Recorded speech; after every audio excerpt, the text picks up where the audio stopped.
Chapter 4 The Parable of the Sower. Christ stills the tempest at sea, and again he began to teach by the seaside, and a great multitude was gathered together unto him, so that he went up into a ship and sat in the sea, and all the multitude was upon the land by the seaside, and he taught them many things in parables, and said unto them in his doctrine, Hear ye, behold, the sower went out to sow, and whilst he sowed, some fell by the wayside, and the birds of the air came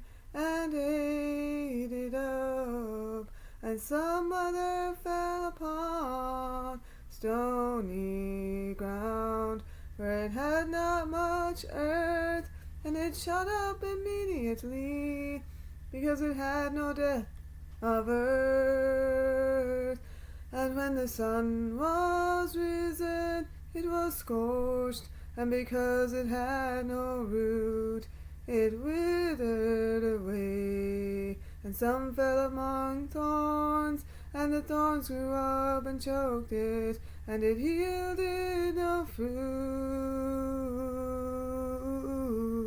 And some fell upon good ground, and brought forth fruit that grew up, and increased and yielded 130, another 60, and another 100. And he said, He that hath ears to hear, let him hear. And when he was alone, the 12 that were with him asked him the parable, and he said to them, To you it is given to know the mystery of the kingdom of God, but to them that are without, all things are done in parables, that seeing they may see, and not perceive, and hearing they may hear, and not understand, lest at any time they should be converted, and their sins should be forgiven them. And he said to them, Are you ignorant of this parable? And how shall you know all parables? He that soweth the word, and these are they by the wayside, where the word is sown, and all soon as they have heard, immediately Satan cometh and taketh away the word that was sown in their hearts. And these likewise are they that are sown on the stony ground, they who when they have heard the word immediately receive it with joy. And they have no root in themselves, but are only for a time. And then when tribulation and persecution ariseth for the word, they are presently scandalized.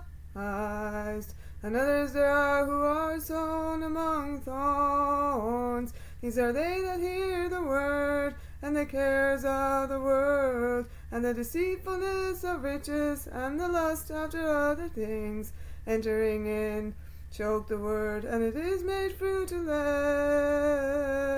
And these are they who are sown upon the good ground, they who hear the word and receive it and yield fruit, the 130, another 60, and another 100. And he said to them, Doth a candle come in to be put under a bushel, or under a bed, and not to be set on a candlestick? For there is nothing hid which shall not be made manifest, neither was it made secret, but that it may come abroad. If any man have ears to hear, let him hear. And he said to them, Take heed what you hear. In what measure you shall mete, it shall be measured to you. Again and more shall be given to you. For he that hath, to him shall be given, and he that hath not, that also which he hath shall be taken away from him. And he said, So is the kingdom of God, as if a man should cast seed into the earth, and should sleep and rise night and day, and the seed should spring and grow up whilst he knoweth not. For the earth of itself bringeth forth fruit, first the blade, then the ear, afterwards the full corn in the ear. And when the fruit is brought forth, immediately he put it in the sickle, because the harvest is come. And he said, To what shall we liken the kingdom of God? Or to what parable shall we compare it? It is as a grain of mustard seed, which when it is sown in the earth is less than all the seeds that are in the earth. And when it is sown, it groweth up, and become greater than all herbs, then shooteth out great branches, so that the birds of the air may dwell under the shadow thereof. And with many such parables he spoke to them the word, according as they were able to hear. And without parable he did not speak unto them, but apart he explained all things to his disciples. And he said to them that day when evening was come, Let us pass over to the other side. And sending away the multitude, they take him even as he was in the ship, and there were other ships with him.